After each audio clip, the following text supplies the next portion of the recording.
Welcome back to the number one show on the internet, the Talkcast Podshow. I already fucked it up. I fucked that up immediately. Yeah. No, you're doing your own thing. You're doing your own thing. You're doing great. You're doing fucking Embrace great. it. Yeah, this is the. I'm proud of you. This is the Live universe. with it. This is the universe. I immediately screwed it up. Welcome back to the Talkcast Podshow, the number one show on the internet, and the cream cheese on your everything bagel. I'm your host, Scott Kaiseneko-Frericks, and to my, well, I guess my right or left, I'm not really sure how this works. Is my screen left? Yes, screen right? screen left.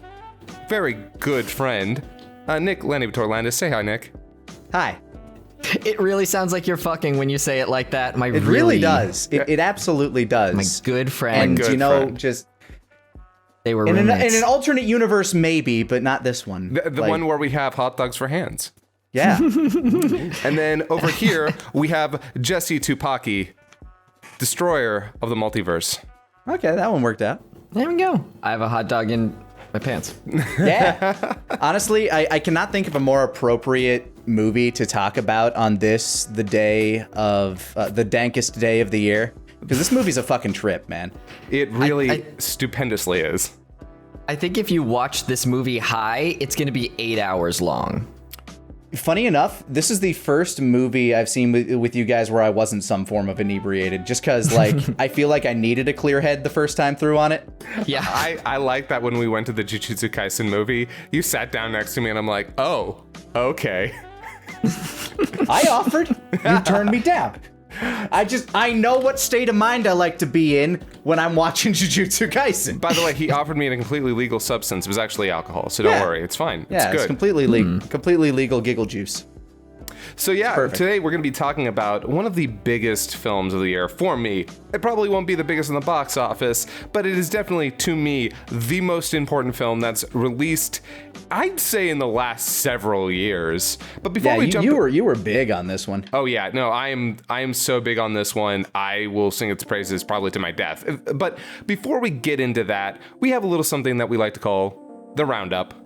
Ah, close. The rundown? Hey, you got it. Yeah. Okay, cool. See, My love for the round 'em up, Sean round 'em William down. Scott, Dwayne The Rock Johnson movie. oh yeah, I prefer Talking Wall personally. Talking Wall. Yeah. Oh wait, no, yeah, that Well, the other one was Walking Tall, but was Johnny Knoxville in Walking Tall. I'm like, wait, was Sean William Scott in both those? no, but they for some reason they had this thing where they wanted to pair up a lot of like stoner-esque actors with these big giant motherfuckers. Specifically, I think The Rock at least twice. It was funny watching Johnny Knoxville try to do like some serious scenes. Like the dude's not bad, but we're not here to talk about that per What se. we are here to talk about is Morbius. Did anyone here see Morbius? It pisses me off to, like, right now, I looked up its box office take. It currently has 9 times the box office take of Everything Everywhere All at Once, and that upsets me on a visceral level. As well it fucking should. When I went to my second viewing of Everything Everywhere All at Once, I went to see the posters outside because I was like, ooh, I want to see like the really cool trippy poster for Everything Everywhere All at Once. They don't have a poster, and not only do they not have a poster for Everything Everywhere All at Once, they have 2 posters for Dumblefuck. Dumblefuck. The movie where Dumbledore franchise. fucks. Yeah, the but movie not franchise where your overseas. villain has been played by 3 different actors across 3 different movies for 3 different reasons. Apparently, they finally landed on the right one. Like, nothing against Johnny Depp. I just don't think he ever really looked the part. Well, now we have Mads Mikkelsen, so... Yeah, Mads Mikkelsen is just... I fucking love him. He's great in everything, but I'm still not going to see this movie because it has... There's lots of reasons. By the way, for so many reasons. For anybody asking about Sonic 2, we actually did a Sonic 2 review that is over on 4-Star Bento right now. That one was with Zito, Jesse, and myself. I sat out on that review. Not my cup of tea. I see the enjoyable parts of it. The movie just didn't do it for me. Careful. You don't want to pull an Arlo. You're not going to get what that means, but somebody in the audience is going to get what that means. But yeah, honestly, the short review for Sonic 2 for me, about as good as the first one. Better in some ways, worse in others. Boom. Go watch the review. We draw Sonic OCs and eat chili dogs. Yep. Yeah. I watched that whole review. You guys had a fun thing going there. That was wild. Thank you. That was nuts. If I were to give like anything, I will say that Idris Elba continues to impress me. I've loved him in everything he's in, and Knuckles is no exception. I think he was the best part of the movie. But Honestly, I'm not even sure what else to cover in the rundown. We've all been. I'm just curious. Has there been anything else that you've like outside of everything you're everywhere all at once, like something that you've been binging or watching lately? I think I keep talking about Ranking of Kings, and I don't know how much more I can sing its praises without over singing. So I'm just gonna say, if any of y'all are in for some good anime, Spy Family, Ranking of Kings, those are both real good. Spy Family, I gave one episode. There was only the one of the dub out. Pretty good. I won't lie. Haven't seen Moon Knight, unfortunately. Yeah, I just started it actually. Literally like a couple hours ago while I was working on the Arceus episodes for today. I'm like halfway through episode 1. I really like it so far. Yeah, I think it's my favorite of the Disney Plus Marvel shows so far. It's honestly like Oscar Isaac's putting on a fucking clinic when it comes to like his performances throughout this. I think he's doing fucking great. And I will watch anything with Oscar Isaac. The man is gorgeous to look at and also cool dude. And I love him, and I cannot not think about that meme picture of him where he's eating Cheetos with chopsticks and has a beanie on and has a weird mustache. I don't like he could be the biggest star like 5 years from now, have like a million movies, and I'll be like, oh, he's a Cheeto guy. Yeah, he's cool. Honestly, he's great. I'm probably going to watch it once it's all once its first/only season is wrapped. I have no idea if any of those Disney shows are supposed to get second seasons. I know Loki is probably getting a season 2. I think they're treating them for the most part like they would an actual like a comic run. Like, hey, here's this series, and maybe we'll tie it in, like it ties into the greater universe, and they'll do some events and stuff with it. But that's what we had for you, and maybe we'll get more if this sells enough copies. Maybe that's just how the comic industry ran. So I can see that they're treating it like that, just with way more budget. I'm all the way caught up on it. I've liked pretty much every single episode. It's not as action heavy as some people would like come to expect of it, but like I feel like the biggest critique I got when I tweeted out this one's my favorite Marvel Disney Plus series so far is that, like, man, to paraphrase one person, it feels like you're waiting 3/4 of the episode for them to turn into, like, morph into the Power Rangers. I'm like, if that's what you're looking at this for, if you just want, like, the superhero punchy fun time, not necessarily what this is. This is actually very much a psychological show in a lot of ways, with some interesting, like, kind of Jason Bourne-esque stuff mixed in there. I just think it's like a really cool mix, and it's the first Marvel property in a while where I'm actually, like, first new Marvel property in a while where I'm actually intrigued by what they're introducing me to. That's cool. So, yeah, I think it's definitely worth a shot. It may not be everybody's cup of tea, but I think Oscar Isaac is fantastic in it. And this latest episode actually kind of turned into a horror movie for a moment, and I'm like, oh, shit. Okay, that's very interesting to me. What's also very interesting to me is that tonight, in approximately 2 hours and 47 minutes from now, or it's already dropped if you're watching the YouTube version of this, JoJo's Bizarre Adventure Stardust Crusaders Part 2 in 9 minutes. I like to make sure that the names of all my products are so long that you bite your tongue when trying to pronounce them, is coming out on YouTube. It's been live on the Patreon for a couple of days now, and finally we're able to get it live on the YouTubes, and I can't tell you how excited I am. I think I've hyped it up a lot on Twitter. Usually I'm not all that, like, gung-ho about telling everybody, yo, this thing's coming out soon, but there was a lot of people involved in this one, a lot of fun, a lot of editing, and I'm glad there was fun involved. Yeah. I find it... You likened it to a bonsai tree when I'm editing these, and that still holds true, but I realized it's kind of like playing an MMORPG in a way, where I get that instant gratification of whenever I finish a scene or a shot, I then instantly send it to all of my friends, and I force it down their fucking throats so they can watch it and be like, look, the thing I made. It helps that all these X minutes are basically just, like, excuses for me to shitpost for my job, and I love it. But yeah, so if you're watching this live, look forward to that. And if you're not, but still haven't seen JoJo's Bizarre Adventure Stardust Crusaders Part 2 in 9 minutes, go do that, because it's really cool. I appreciate when you send me scenes to look over because I don't have any context for any of it. So I'm like a clean slate where you're like, okay, if you haven't seen the anime, is this funny? Does this joke translate? Like, what is this? What is that? What's your opinion on this? It's always really tough to balance out, though, the jokes where like, hey, if you haven't seen this, is this going to be funny? Versus the jokes that are absolutely, if you have seen this, this is going to be funny. Because I love to put, if I'm going to make a joke about a property, or a parody specifically about a property, I need to get in those jokes where only the hardcore fans are going to laugh, but they're going to probably laugh the loudest out of the whole audience. Yeah, very evident with DBZA. You loved putting in like those deep pulls. Yeah, Mark, our friend Mark Swint always called them the Scott jokes. So, but yeah, I think that's about it for the rundown, unless either of you two had anything else you wanted to bring up. The only thing else I've been watching recently, I recently got into Succession. Pretty good. It's a pretty good HBO show. About a Disney-esque family, like a multimedia billion-dollar empire. It's got a lot of, what would it be? It's got a lot of luxury porn, basically. But I hear affluence. Yeah, if I remember correctly, that is also a show that is like that kind of on its surface is luxury porn, but the deeper you get under it, the more you realize just how miserable all these rich people are.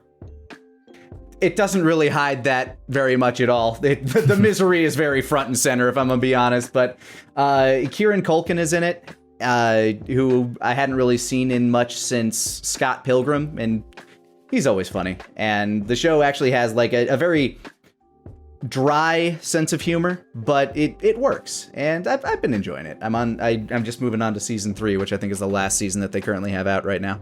Awesome. Yeah. Well then, that's everything I got. What about you, Jess? Anything on your side?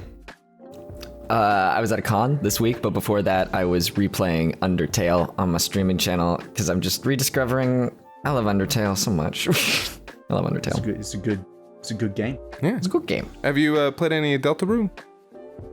I played the first chapter when it first came out. I still need to play the chapters 1 and 2, and then that's why I replayed Undertale. Is because I was like, I feel like I want to revisit the whole thing, and then we'll stream these 2 chapters, and then I just rediscovered how much I love Undertale. Every few years, I have to rediscover how much I love Undertale again. I think I'm going to hurt myself by doing this, but I'm kind of waiting for all of Deltarune to come out because I don't particularly like this whole chapter release. That's fair. But I think you will hurt yourself by doing that, but I understand, like, wanting to just wait until it's all out just to, like, consume it all at once. Yeah. I played the first piece of Deltarune a while back and liked it, but I haven't, like, really been keeping up on how many chapters are they up to so far? Just 2, I believe. Okay. All right. Then, yeah. Wouldn't be too hard to catch up now if I want to. Yeah. And I don't want to risk people, like accidentally spoiling things just because of fan art and stuff like that. So much fan art. Yeah. So much porn. But okay. I mean, how could there not be? Right? There's porn on the internet, Scott. I'm sorry to tell you. You're telling me there's porn on the internet. Yeah. All right. Well, if that's the rundown, then let's get into the knocks on this bagel. I would have gone with meat, but usually put salmon on a bagel. I guess you could put ham. Isn't that lox? Although I guess Knox works for this too, Knox? because yeah, lox. I mean it works considering the bagel that's in the movie. Knox meaning darkness. I think all that. I thought you said knots. Sorry, continue. That just goes to the fucking con you were at, Jesse. I can't unsee the Brony things. There was an 18 plus dealer's room that I got to go to. A lot of cool stuff in there. They 3D printed horse butts, and you can put Sharpies in them. They're pen holders. I should have brought one back. I'm sorry. It was rude of me not to ask if you wanted one. I just made the mistake. You need to be more considerate, Jesse. I'm a bad friend. I just accidentally mixed up Nova locks. You know, we're just going to die. Fish and bagels. Yeah.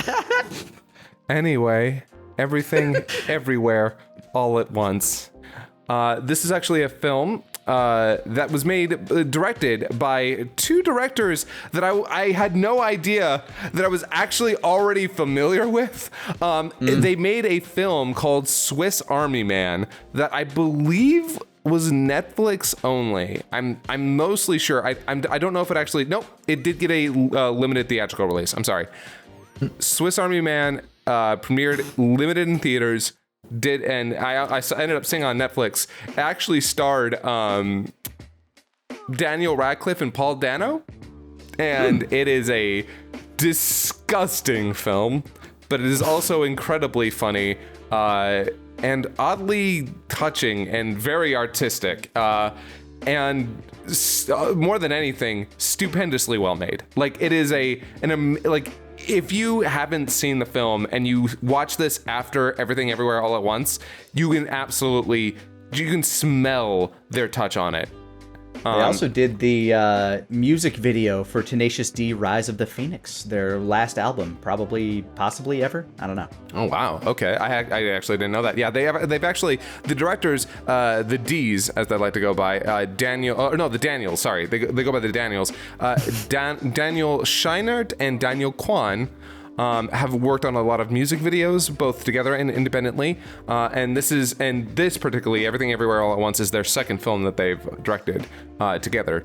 And they're masters at their craft. I think that's the one thing I want to lead off with first. They are absolutely brilliant directors. This was an astonishingly good movie. Yeah, and before we go into spoilers, which is going to be tough because I feel like I think you can give the elevator pitch of what you really liked about this movie. Yeah, just speak about it conceptually before you jump into that. But yeah, if you see any of the trailers, that you know that the multiverse plays a big part in this film, and there's a lot of exploration, not just of like different worlds, but different lives that our main character Evelyn Wong, played by Michelle Yeoh, masterfully, I might add.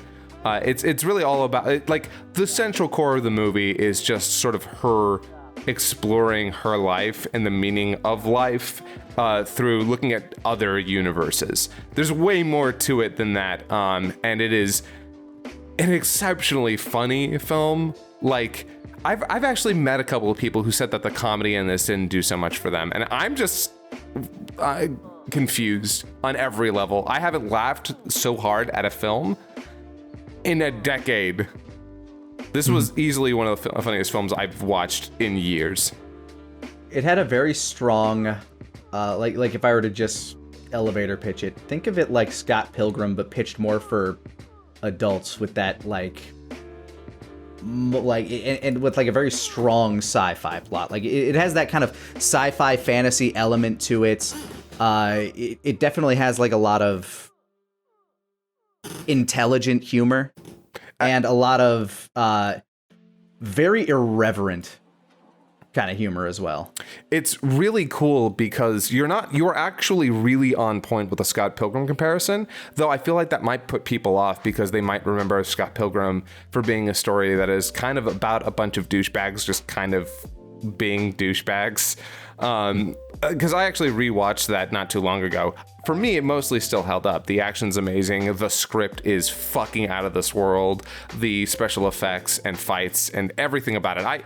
I still really was entertained by the film, but it's hard to go back to as an adult seeing a lot of these younger, like basically early 20s, kind of, as I said, douchebags be just early 20 douchebags. You know, as a full, you're an old man. I am in fact an old man. But this film really does capture a lot of that same spirit, the speed, the energy, the delivery, the fights. If you've seen any of the trailers, you've probably seen that there's plenty of action in this film too. Mm-hmm. And it is the exact kind of kung fu action that I feel Hollywood has been missing for fucking years. It actually kind of blows my fucking mind that the quality of action in this film blows every single Marvel movie I have seen out of the water. It's not even a fucking question. While Marvel films might have bigger set pieces and crazier hell yeah moments that have been built up to over years, there's nothing. There's a fanny pack scene that is better than any fight in Winter Soldier. The fan is like that's the thing about some like let's just say Jackie Chan action movies, because he's very much an improvisational fighter. You've seen scenes of Jackie Chan fighting using like a ladder, an umbrella, like it's that creative use of everyday mundane items and turning them into something that's like, oh yeah, I never would have thought that, like, you know, yeah, I guess it makes sense that a fanny pack could do something like that. It's a sturdy piece of equipment that has a pouch in it that you can add things to. And once you do that, you're basically on your way to making something very special. Yeah. And they did. I'm obsessed with like timeline stuff, like movies that have timeline things. That's my shit. It influences a lot of the scripts and shows that I work on and create. So this was like a feast for me. It was, I love this fucking movie so much. Easily one of my favorite movies. And you don't specifically mean like going back in time, but rather congruent, like parallel timelines that you can. Yeah, the multiversal idea of like any choice you make can split off and do a bunch of different things. Yeah, correct. Like, because like that affects my everyday life where I'm out in the world, butterfly effect shit. I'm like, okay, if something as small as me putting on different shoes for the day affects my entire life, and could like drastically change the trajectory of where I am headed in the future. And the best way to go into this movie is knowing nothing about it, and the trailer I feel does a good job, because I saw the trailer and was like, I have no fucking clue what this movie is going to be about. I really benefited from a second viewing, because this movie changes every time you see it. I want to go back for a third round probably after this. I love this goddamn movie. Yeah. It is absolutely a movie that benefits on a rewatch. Not that the first viewing is confusing, although it is you have to pay attention to almost everything. I will say this is not a movie where you want to look away or check something out or do something else while you're watching it. This movie demands your attention, and if you do not give it your attention, you're going to miss small things that really add up to the whole. And I know that a lot of people especially because and I know a lot of people are probably not going to like that, but take the movie at its, you should approach a film as it wants you to approach it. If you can't do that, then don't. I was going to say, especially because they switch between Chinese and English a lot. That was actually kind of a little tough for me, because just like it was, they do it very, very fluently. They go casually. And casually. And it just, there are times where I had to be like, oh shit, I have to read and listen at the same time. And if I don't, I'm going to miss some shit. Now, it's a lot early on. Really, I'd say it's like the first 10 minutes where they do it the most. The rest of the film it doesn't do it as much. There's a chunk in the middle where they do it as well. And then there's a big part where like there is no audio, but all you can do is read what's going on screen. Which, and I honestly loved. Sorry, go ahead. You say your thing. Which was, I laughed so loud my husband had to like pat me on the shoulder and be like, "Hey, calm down a little." Yeah, no, I loved that we started off the movie with subtitles, because I was like, okay, Americans, wake up, read this fucking thing. I love, because like there was that whole thing with like people, like Americans not respecting Parasite because they didn't want to like read a movie, and I'm like, shut the fuck up, it's a good movie, read the movie.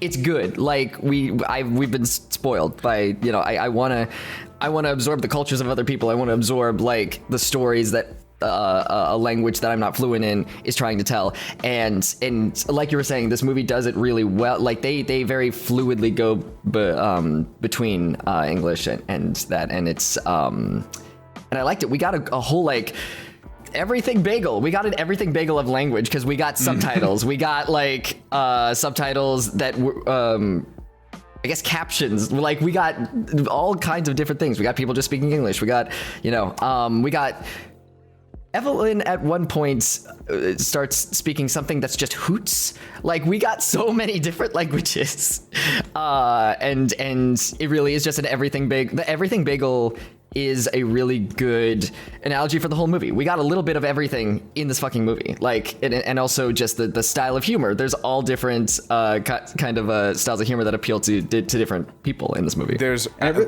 sorry. Yeah, I was gonna say, and it really does demand your attention. I had to pee around the middle to end of Act 2. Like by the time the phrase Part 2 showed up on screen, I'm like, okay, I kind of have to pee. Let's see where this is going. I feel like we've been here for about an hour and a half. And it wasn't for like another hour that I was like, okay, I finally get to go pee. I need to go. Please tell me there isn't anything after the credits. There isn't. Don't worry. You can leave. She joins the MCU. The spoilers. Yeah, Doctor Strange shows up. It's wild. Everything, everywhere, all multiverse. We've got, so it's a funny movie. It's an action-packed movie, but I have to say I was sobbing at the end of the first time I saw it. I was really crying. Like that film got me crying. Yeah, that film got me crying at least twice and tearing up in other parts. Its last couple of scenes are. It's so stupendous. The film never slows down. There's never a dull moment. There's so much there, and it contrasts these hugely like over the top, crazy, hilarious, action-packed scenes with these very real human moments all throughout. And it's sort of amazing to me. It blows my goddamn mind that the film is so it walks that like. You know how a tightrope? This isn't a tightrope. This is a razor wire. And it is just begging for you to fall one way or the other, or just trip over it and get cut right in half, because the comedy that it balances out with these truly emotional moments, it's insane. It's crazy. I couldn't believe it. I'm somebody who gets like really thrown when comedy is mixed too much with the drama, or the drama is mixed too much with the comedy. And this just does it perfectly. It's crazy. Yeah. Also, I want to say we sing a lot of praises about Michelle Yeoh. Yeah. And we really obviously like Stephanie Su, who I haven't really seen in a lot of things. I know she's in a lot of stuff. Like she's last she's night, fantastic in this. I realized like why she looks so familiar to me, because she rules so hard as Joy in this movie. I came out of that movie being like, I'm so jealous of that role. She does so good. I realized just looking up her IMDb, I went to her Instagram and I was like, oh fuck, she's Christine in Be More Chill. So I have seen her off Broadway. I've seen her on Broadway. I've seen her perform before. Like that's why she looks so familiar. And she's, Be More Chill is an incel mess of a musical, but I like the music in the musical, and she's the best part of the musical in my opinion. So that was a fun surprise to be like, oh, this is I'm so happy for her. Like this is I hope this is her breakout role where she starts getting booked like fucking crazy after this, because she was stupendous. Yeah. She was fantastic in this. And somebody who I don't want them to go underappreciated, but I might butcher the name, Ki Hui Kwan. He fucking rules too. Everyone was so good, and he was so good. He was so good, and I'm thinking like, okay, where's this guy been before? I looked up his IMDb. I'm like, okay, he hasn't done anything in like the last 30 years almost. Mm-hmm. And then I'm like, oh shit, that was Short Round from Temple of Doom and Data from Goonies. Yep. Yeah, he stopped acting for a bit because of, the state of the American film industry, where it's like, I don't know if Asian Americans are going to be able to like get roles that are worth anything, so he took a break for a while. And it was actually, I believe, Crazy Rich Asians that made him be like, you know what, maybe I should get back to acting and stuff. And this is like, I read an interview with him, and it was like so heartwarming and so nice where he talks about it, and is just like so grateful to be back in it and to be part of this like one of a kind project. And he's so charming throughout this. Just like he's just like, you just want to give him a hug in every scene he's in. It's really funny because the movie kind of starts out with you thinking that maybe he's kind of lame, like just a little bit. Like, no, he absolutely plays up lame, but it's that charming sort of lame, Yeah, and he gets hot. Like he gets straight up hot. In the movie star universe, yeah. He in that. Oh my god, yeah. No spoilers, but in a suit, my god, with a cigarette. Oh, honey, dude cleans up. He winks good. At some point, and I was like, well, what am I into this? Yeah, it's sort of insane, and it's like you said. He saw Crazy Rich Asians and then thought, you know what, maybe I should get back into it. And now he's part of one of the best films in over a decade. And representation fucking matters. And anybody who disagrees with that can fucking bite me. It's like he never fucking left, too. Like, dude's just, he's on point. so funny. Oh, the moment with the personality switch. Holy fuck, that scene. Holy shit. Mm-hmm. Oh, yeah, no, like, I gotta tell y'all, I don't know how much I want to talk about this film without going into spoilers, because there's a lot of stuff that I want to talk about, but the cast, stupendous. The action. Even Jamie Lee Curtis, who you think at first is just kind of like a supplementary side character. Oh my God, big emotional heart in this movie too. I couldn't believe, I didn't know that was Jamie Lee Curtis until the movie was over, and that blew my fucking mind. That's so funny. And her name, her character's name is Deirdre Boobeirdre. I didn't know that. I didn't know her last name. I saw it in the credits of the movie, and I was like, "There's no fucking way." And then I looked at the IMDb, and it's Deirdre Boobeirdre. I should also note, for all of y'all who might be a little bit, let's say, not disposed, if you don't enjoy some silly shit, this movie's got a lot of silly shit. Okay, it is a very wacky, off the wall film. It comes across as almost like Monty Python-esque at times. Yes, it revels in its own immaturity while always maintaining its heart and its message. I never thought I would utter the phrase Chekhov's butt plug, but here we are. Yeah, and with that, I think we should move on to spoilers. All right, yeah, short review, fucking great. Go see it, please. Do yourself a favor. Even if you hate it, you can blame me, but just go see it. I cannot recommend the movie enough. And I feel like if I over-recommend, like, again, singing the praises too hard, that people are going to think that it's the best movie of all time and then be disappointed. But, like, do you know how hard it is to get people to watch films where they're not... I just want people to see this film. I'm sorry. I just really, really want people to give this a chance, because... At the very least, if you have a choice between this and Morbius, please do the right thing and wait for Morbius to come to whatever the fuck service Sony has that's a streaming service. I don't know, Crunchyroll. Or maybe skip Hatsune Miku's new film, the prequel to Harry Potter. Like, look, you don't need to watch... It's apparently bad anyway, okay? It's apparently, like, terrible. So I hear it's the best one so far of the 3 bad movies. Just go watch Everything Everywhere All at Once. Yeah, I want this movie to make as much money as possible. So go bring your friends, bring your mom. If y'all are cool with some raunchy humor and sitting next to your mom for it, go do it. I support it. It is. It gets raunchy. Very raunchy.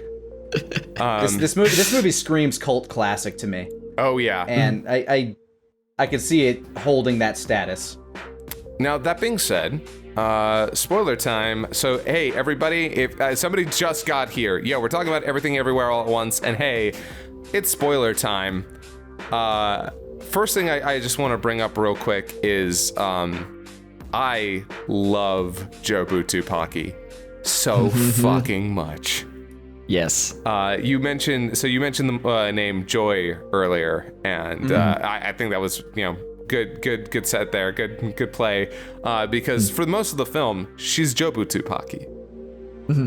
And because we weren't in spoilers yet, so I was like, yeah, she plays Joy. She was really good as Joy. So good as Joy.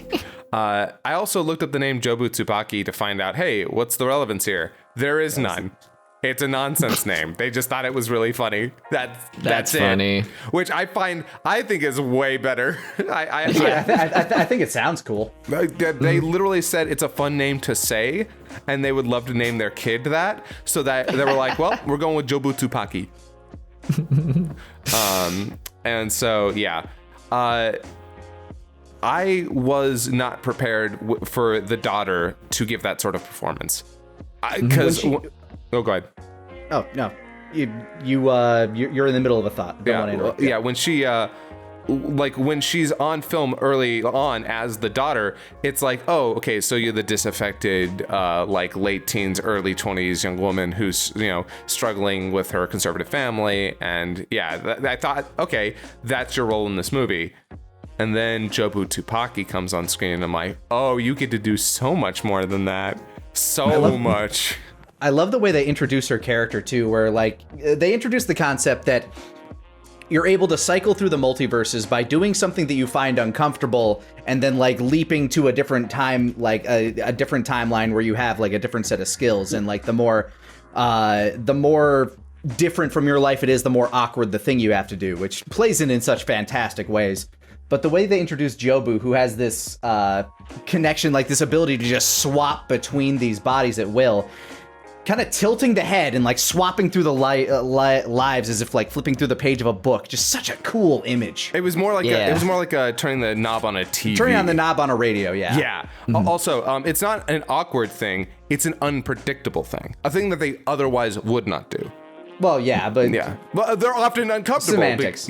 Because like you wouldn't do something that would make you highly uncomfortable. But otherwise you'd be in that timeline. Yeah. Mm-hmm. So like the more unpredictable the thing that you do, like say 4 paper cuts between your fingers, or shoving a massive butt plug up your ass in order to gain the skills of an expert fighter. It's a prestigious award. Okay. I love how we get one of these. You are absolutely correct, by the way, with the whole idea of the of Chekhov's butt plug. Because the moment as soon as I saw them on the desk, I'm like, those are. That's a butt plug. The only reason I like thought that is because like, you know what? We made a novelty trophy once that's literally just a dildo on a placard. So I'm looking at that like, that's a sex toy on a fucking placard. I was wondering if they were going to address it. Cause like, I'm like, okay, you really just put a butt plug on top of that trophy. Is anyone gonna say anything? And then they didn't. And I was like, well, okay, I guess that was just a visual joke. And then the moment the guy has to jump again and then they look at the trophy, I'm like, you guys are amazing. This film is the best. I want to correct you. They do address it. Jamie Lee Curtis actually has a moment where she's like, do you know how I got this? And for a while I thought, okay, that's going to be the end of it, where like, that's the joke. I got this, like, because she's a, what is it? Like an IRS officer. Yeah, IRS tax appointed, whatever the fuck. You don't get this without having to deal with without having to shovel a lot of bullshit or stop a lot of bullshit. Yeah, and that's pretty close. Yeah, that's pretty close to fully acknowledging it. I think it's you don't get one of these unless you've seen a lot of bullshit. Yeah, yeah, there you go. Yeah, and yeah, that's a pretty good. That's a decent acknowledgement of it, but like, not necessarily of what exactly it looks like. And then they do, and it's so good. They have such unique fight scenes in this movie, and I love that like the most unique fight scene in my opinion that like I was like, we're never gonna get this on the planet Earth, is 2 dudes with both things in their asses fighting Evelyn is so good. It's like something out of a Jackass skit. It really is. It's Jackass combined with a kung fu movie. I couldn't believe it. Like in that, oh god, the shot where they pose together, his leg up on the other guy's thigh, and they've just got those things sticking out of their asses. Like, if they were fully dressed, that shot would look awesome and badass. But as it looks, it's weirdly badass and one of the funniest fucking things I've seen in years. The guy coming down off the top rope like Yokozuna doing a bonsai drop to just... You're gonna do some internal damage to yourself there, dude. Don't try this shit at home. Yeah. No lube, just fucking straight in. You know, you have no idea what that guy does in his free time.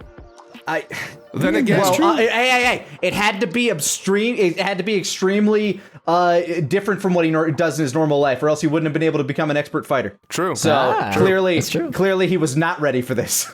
Well, he was dedicated to his mission. He certainly was. It's good enough to like have it go in, but for it to stay in during the fight is so funny, and like just blurring the dick also just like. What's the term for where you're wearing a shirt and no pants? Donald ducking it. There's another word. Yeah, there is a term. Cocking? Shirt cocking. Yep, that's it. Yeah, just shirt cocking the whole time, having it blurred, because that's what's funnier. Like sometimes it's funnier to censor things. Like if I say fuck, like that's okay, but if I say fuck, you know, like you're like, oh, like that's funnier. And if you I'm a cartoon character and I can break reality. If you If you just had a penis flopping around, that'd be funny. It'd be shocking. But for it to be blurred is funnier, in my opinion. Yeah. There's a part of me that wonders if that was an intentional decision by the directors or if they were told by the MPAA that they had to. I'm going to assume that it was a direct. I'm going to assume it was the intention of the directors. I feel like they probably would have been able to get away with it in an R-rated film, considering how over the top it is. Like, it never came off. They're weird about male genitalia for some reason. The MPAA. They've kind of lessened on it though as time's gone on. It feels like anyway. Yeah, but I also think there's like, it's a bit too pornographic. I'd imagine. Well, there is literally things stuck up their asses. Yeah, like actual penetration there. I don't know. But, so I think the way they handled it is probably the better way. Otherwise, you're driving a swath of your audience away. I mean, honestly, I kind of was. I think I prefer the censor because I think there's maybe too much. And as I said before, they were really walking that tightrope. But it was. But beyond that scene, like the fanny pack fight, the fanny pack fight is one of my favorite fights in cinema in the last, as I said, decade, maybe 2 decades. It's just so good. It's so good. It's so wild. There's so much I love these overly choreographed fight scenes where the camera sticks on the action. Like, it's so good. I fucking geeked out when Jobu Tupaki showed up at the IRS office, because not only was it very creative way to show off exactly what they can do, but it was an immensely entertaining fight sequence to begin with. Like, they start off they have like multiple costume changes for out, but as soon as they turned into like a lucha wrestler and then just like pile drove a dude and you just see his neck crack on the ground, like, oh damn, like it's visceral and it's amazing. Yeah, one of the things you'll notice is that Waylon doesn't kill anybody. He goes out of his way to, he definitely does some damage, but they even say by the end of it, nobody died. Jobu Tupaki, on the other hand, kills literally everybody in that room in the most creative and hilarious ways. And it's a big part of the movie's message of, because the big theme with Jobu Tupaki is nihilism. Kind of, yeah. It's that falling into the despair when you realize that everything and nothing, everything means nothing and nothing means everything. Mm-hmm. Yeah, so I might as well kill these people. It doesn't matter. Yeah, they're alive in another timeline. Whatever. Yeah, you lose your empathy. And it's been very interesting the last 20 years as we have gotten more and more philosophical in our films, utilizing very specifically multiverse theory. The idea of, well, if this one decision could have gone either way, then, what significance... Then does it really matter? Yeah, what significance does any decision that we have make? Even if the multiverse does not exist, which, I mean, it's kind of a coin toss on whether that's a thing or not. Probably not. It doesn't really matter if it does. It doesn't really matter. When you do these are giant thought experiments, really. And so the fact that the film kind of highlights, I think, an existential... what do you call it? Not existential threat, an existential anxiety that a lot of millennials and younger people have been feeling lately of, oh shit. What if life could have gone this way? What if... Yeah. Yeah. And it's... The film entirely rotates around that. Every decision made by every character, they all mean something in this film. I couldn't fucking believe when she brings up the raccoon and mistaking Ratatouille for Rakakuni. I was like, okay, that's a really funny scene. And I thought I left it at that. And then it comes back as an actual thing later. And keeps coming back. And oh my God. It sets these small things up and then dominoes them as the film goes on. I've said this before and I'll say it again. This movie is why film exists. This is everything done right, from the writing, the cinematography, the choreography, the casting, the dialogue. Everything culminates. Everything works together. It's themes. It's fucking just It's visuals. It's gorgeous. It's hilarious. It's thought-provoking. I cried. Fuck. And the silliest things turn into heartwarming moments, like the shit with Raccacoonie and the hot dog hand universe. They're goofy and funny at first, and then by the end, it's so heartwarming because like they're working out their issues with the hot dog hands, and like he's too tired, so Evelyn is like, "Get on my back," and she's the one underneath the Raccacoonie universe dude, and she starts running and like catapults him towards the track. Raccoon. Yeah, it's so beautiful. Like, how the fuck did you make a Raccacoonie scene make me tear up? You pieces of shit. How'd you do that? It's crazy. And watching the development for Evelyn throughout the film, it was so fascinating because you see her start to realize, like, you see two parts of her kind of develop. It's really cool. The fact, I think it was so fucking brilliant, and obviously, like, it was a big driving part of the plot, so they had to do this, but they set up the universe where she goes home without causing the problem, and then the universe in the IRS office, and watching those both play out is amazing. It's so great, because you see them both struggle with the same ideas and concepts, and then at the core of it all is fucking Waylon. Oh my God, Waylon. Oh my God. I would die for Waylon. I would kill for Waylon. And it's interesting because, like, on my second viewing, I realized that I had misunderstood the divorce papers the first time, and I realized I the way that I misunderstood it might have been a better thing for them to do, which was that I first saw the divorce papers and didn't see he was seeking of divorce to her. I saw divorce papers and thought, oh no, she's divorcing him. Same. This is gonna be a whole thing. Yeah. And then as it went on, I realized he was divorcing her, and that was a twist for me in my head because, like, you know, he's shown as this kind of like quote unquote like this pathetic guy at the beginning, like, you know, a pushover and that kind of thing. So when the discovery happened, I was like, you're divorcing her? Oh, like, so I love this fucking movie. I'll suck its dick all day. If I had one tiny thing that I could change about that, I think I would like to show the divorce papers and not show who's divorcing who, because your instinct is going to be that she's divorcing him. And then when she like looked at the paper and said, you're divorcing me, I was like, oh fuck, what?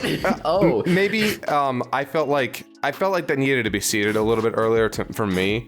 I actually would have preferred that, but I can see how yours would work in the film as well. By the way, I said Waylon. I meant Waymond. It's Waymond. Yeah, that's not a name I'm familiar with. Waymond. But yeah, no, he's so good. I couldn't believe it too, because he puts little googly eyes on everything, and he does all these little quirky, cheesy things that are like super cute, but like doing them for a long while, and somebody who's like very serious, like trying to get their life together, would find them annoying. So you really buy them as this kind of like couple in a bit of a loveless marriage. He's the heart of that family in every way, and it plays a huge part in the climax, where, like, you know, because this entire time they're trying to build up, you have to fight her, or else the entire multiverse is gonna fucking die. You need to fucking kill her. And then when she says, I'm learning to fight like you, I'm like, my heart exploded. My fucking heart is like, oh. That's when I teared up. I'm like, oh. Yeah, because there's this scene where he stands up, and so the film has a lot of commentary very specifically on today, on our current world. He even mentions, like, everyone feels disconnected from each other, right? And he's like, I wake up every morning and I feel the stress of the world, and for some reason, I feel like it's all my fault. And that made me cry. I lost it there, because I deal with a lot with depression and anxiety, and a lot of that is tied to the common state of the world today. And the idea that the entire world is kind of fractured and broken and decaying, and this personal sense of weird responsibility. We all kind of thrust it upon ourselves, and it's such a great scene where all of that comes bubbling to the surface, and he kind of speaks, I think, to a current generation in that way. Like, to say that he is like he is the most important character in the film in that regard. He's the center out of all. He's the hole in the everything bagel, I think. Yeah, because he's sensitive, and that's the lesson at the end. Because like you were saying, Evelyn has been so focused on like fighting, how to be the best at fighting, how do I hurt people the most. But that's kind of what she's been doing the whole movie. Even beforehand, she's just hurting people. She's hurting Joy. She's hurting her husband. She's hurting people. And then by the end, she starts fixing people. She starts helping them with issues that they've had in previous lives, previous timelines, all this shit.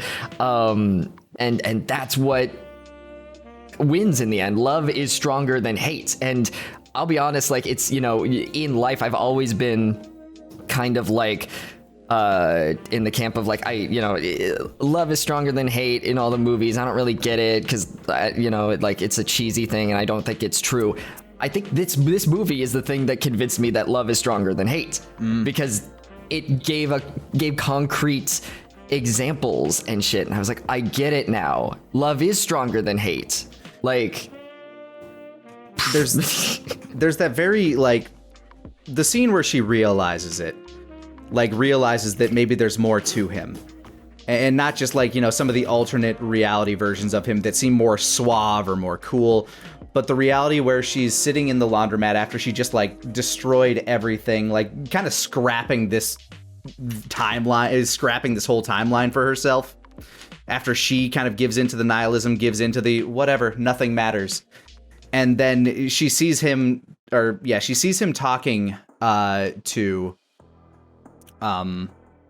Deirdre? Jamie Lee Curtis. The IRS agent. Yeah, and she's like, I guess he's screwing things up for me now again. And then she walks over and she says, I'm going to give you a few more days. She's like, what happened? What did he say to you? It's like, you're lucky to have him. It's like, no, his way of doing things, like, you're being the judgy bitch. And the movie actually makes a point to kind of say that. It's like, yeah, this is your worst life. You are literally living your worst life.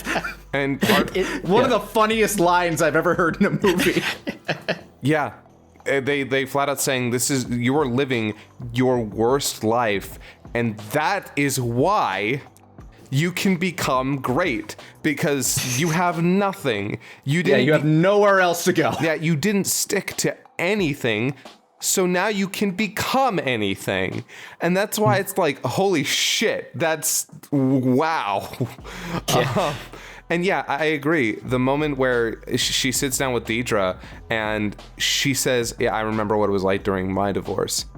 And my heart just fucking like breaks in that moment where it's like, oh, right. She is, despite all of her prickliness, all of her anger, all of her being a total bitch to other people, in that moment where she says, I know what it's like for unlovable bitches like us. And as a guy that recently went through a divorce, yeah, that shit hits. Yeah, and just having Evelyn be like, you're not unlovable. I like, and because she has seen a reality where she loved her. Mm-hmm. And I was like, holy fuck, this movie is next fucking level. Yeah, and I love that comparison because, like, she has been homophobic to her daughter for liking girls, and like then there's this other where you and Deirdre are together, dude. Like, yep. And oh, and my God, in that moment where the grandfather, where Gong Gong, he says girlfriend, and then holds Becky's hand, and I'm like, ah! Yeah, like Evelyn really was projecting some shit. Like, Gong Gong's fine. It's Evelyn, you need to like figure some shit out in your heart. Like, because some parents do that where I've had friends where the parents have been like, oh, I don't want to like deal with this shit, but the grandparents are totally chill, like. And there's a reason to believe it though, because Evelyn like literally was disowned by her grandfather, by her father. Lived in a reality where he treated her like shit for making her own choices like that. So she had reason to believe that, if he heard this, yeah. And and it's so like, and it's so fascinating because you compare that life to the life that she has as a movie star, and then she finds herself coming back to Wayman and loves, like, it wants to be with him suddenly because she sees this man that like really could have, like, yeah, sure, in that other reality their life didn't turn out the way that they wanted, but she was missing that. She missed it so much. You just reminded me of one of the lines that like just fucking broke me, and I started like crying from was in that reality when he's leaving after she had told him, like, you know what would have happened if we were together? We'd be like living in a tiny apartment, we'd be doing laundry and taxes and like all this shitty stuff. And he's like, in another reality, I would have liked just doing taxes and laundry with you. Yeah, I would have really liked to own a laundromat with you. Yeah, yeah, it's a really good film. It's amazing how much it packs in. Like, it is, I think it's like 2 hours long. Almost 2.5. Yeah, it is a decently long film. 139 minutes. So yeah, it is a decently long film. And I know that unfortunately you had to deal with the fact that you really needed to pee. But I dealt with it. I lived. But I think. There's actually another reality where your bladder became infected and you died. Yeah, I had the Abe Simpson thing happen to me. But it does not feel exactly like 2.5 hours. I will say, by the time we hit All at Once, I was like, okay, we're on the third chapter now. Yeah, but All at Once is like 15 minutes, I think. Yeah, All at Once is not that intense. But oh my god, and everything with Evelyn and Jobu Tupaki, every scene, oh my god, the rocks. The rocks were adorable, especially when it turned around and it had the googly eyes. Oh my god. Like when she started fighting Wayman's way. Oh god, when it turned around and had the googlies, the googly eyes. I'm gonna get you. No, stay away. Stop it, you're a rock, you're not supposed to move. Too bad. Making a rock say fuck is real funny. Yeah. I laughed so hard during that scene. I could not stop laughing. My husband had to make me stop because I was probably I was the loudest person in the theater during that one moment. I mean, it's a very quiet scene. Like, all the sound cuts out. Yeah. Mm-hmm. You start feeling kind of self-conscious, but it is so immensely funny and out of nowhere. Oh. Yeah, and it takes some serious fucking balls for movies to like stop the sound and just let you sit in the uncomfortableness and sit in the silence and just like breathe and think about how you're breathing. Yeah, like literally, hey, all of you people who complain about having to read subtitles, get fucked. You literally have to read this scene now. There's nothing else you can do. And that's why Morbius has made more money. Morbius doesn't expect you to read. Morbius expects you to sit there, shut up, and absorb media, slut. Yeah. Morbius doesn't even expect you to know how to read. Yeah. Yeah, I don't want this smart movie where I have to think about things. I want to watch Jared Leto. He's my favorite Joker. I don't want. Okay, I feel bad shit talking Morbius. I haven't seen it, but I do. I don't feel bad, and I haven't seen it. I do know the people I know who have seen it think it's literally the worst. By the way, I want to address this because we just got a rating party. We are in spoiler territory for a film that you absolutely should see. So please don't spoil yourself on this movie. It's one of my favorite movies. It's in my top 5. It is in my top 5 movies of all time. Definitely check it out. Go see it. But yeah, I consume media. Consume this media. Consume. Specifically. I just don't even know what else to say because like everyone's performances are so on point. It's so imaginative and creative. It's some of the best action I've seen in years. What an amazing film. Oh. It is a very special movie. And I love that Alamo has been just trumpeting the hell out of it.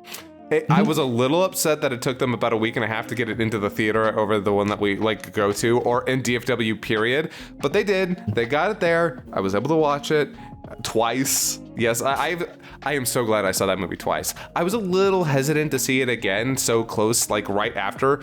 Nah, it was the right choice. I'm really fucking glad I did. Yeah, I also kind of want to see it again. Yeah, I want to go see it again at Alamo just because I was half paying attention during like really interesting pre-show stuff that they had about representation at the beginning.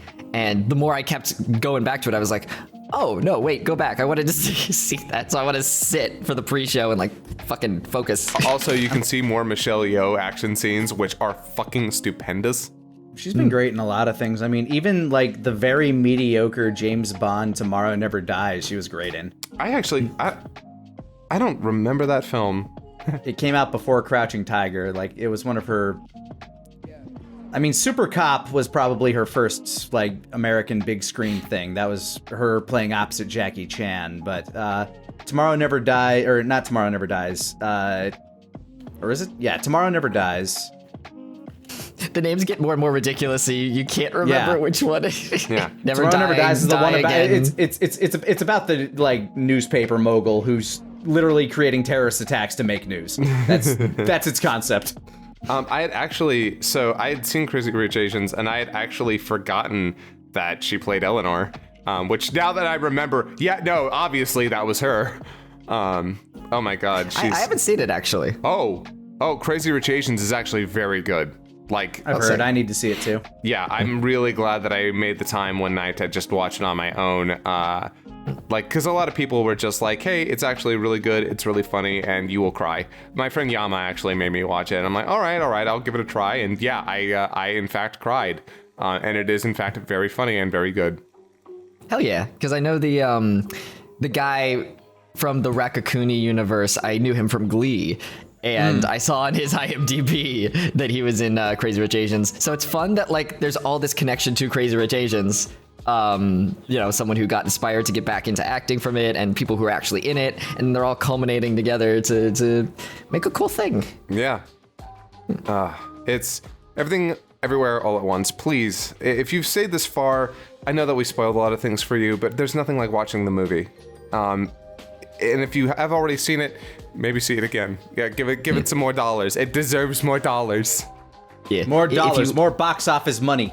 Do not ask questions. Give them your money.